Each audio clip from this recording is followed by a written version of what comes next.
पढ़ने का बड़ा संकट है, रखने का भी संकट है।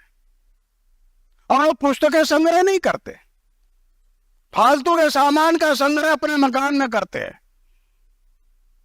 अब आप जाएंगे घर में जहां सोफा लगा है, पहले ग्रंथ अच्छे रखे रहते थे, अब ग्रंथ नहीं रहते, फालतू का सामान इकट्ठा मिल जाएगा आपको।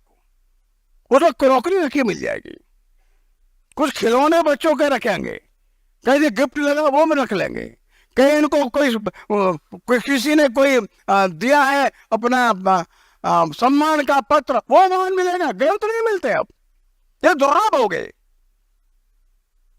ये बात ध्यान में रखिए कि बात सच है कि टेक्नोलॉजी ने हमारे हाथ में आईपैड दिया है, 1 लाख किताबें हमारी उसमें है, लेकिन ध्यान में रखिए हमारा जो ग्रंथालय है उसका महत्व तो अलग है।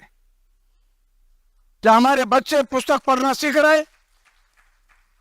क्या हमारे परिवार के बच्चे पुस्तक ग्रंथ पढ़ते हैं? क्या हमारे परिवार में अपनी मातृभाषा के ग्रंथ हैं? संस्कार का काम प्रमुख रूप से मातृभाषा करेगी, ये पंडित जी का बार बार आग्रह था। अगर मातृभाषा नहीं है तो भजन कैसे पढ़ेगा? मातृभाषा नहीं है तो अच्छे लेख कैसे पढ़ेगा? कबीर के दोहे कैसे पढ़ेगा? अब हनुमान चालीसा भी नहीं पढ़ पाता, रामायण गीता छोड़ दीजिए। एक बड़ा संकट यह पंडित जी ने बार बार कहा है। अपनी भाषा यह आवश्यक है, ठीक है, 10 भाषाएं आप जानिए, जहां जो बोलना है बोलिए, फ्रेंच बोलिए, जर्मन बोलिए, इंग्लिश बोलिए, पढ़िए, लेकिन परिवार के अंदर हम अपनी मातृभाषा का सम्मान रखेंगे कि नहीं? हमारे बच्चे अपने ही धर्म ग्रंथों के, अपने ही सामाजिक सांस्कृतिक ग्रंथों के अगर पढ़ने वाले ना रहे तो पक्का मानिए संस्कार चला जाएगा। कोई भी बड़ी ताकत दुनिया के संस्कार को बचा करके नहीं रख सकती। और इसलिए सबसे पहले मेरा आग्रह यह है, प्रभात प्रकाश में छापे जरूर है, हम में से कुछ लोग हिम्मत करके खरीद भी लेंगे, लेकिन मित्रों और बहनों समय निकाल करके पढ़िए। नहीं पढ़ेंगे तो बच्चों को बताएंगे क्या?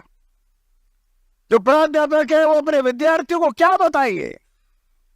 जो बुजुर्ग है वो नौजवान बच्चों को कैसे बताएंगे?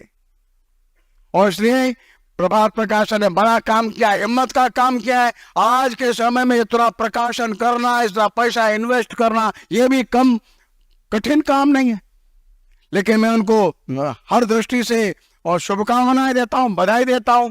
लेकिन आप सभी से विनम्रता पूर्वक फिर आग्रह करता हूं, बार बार आग्रह करता हूं, अपने स्वधर्म के, स्वविचार के, अपने संस्कृत, अपनी सभ्यता से संबंधित ग्रंथों का अच्छा संग्रहालय अपने घर में बनाइए, बच्चों को पढ़ाइए, स्वयं भी पढ़िए, और उसमें से सारांश रूप में निकाल करके सबको बताइए जहां हम बता सकते हैं।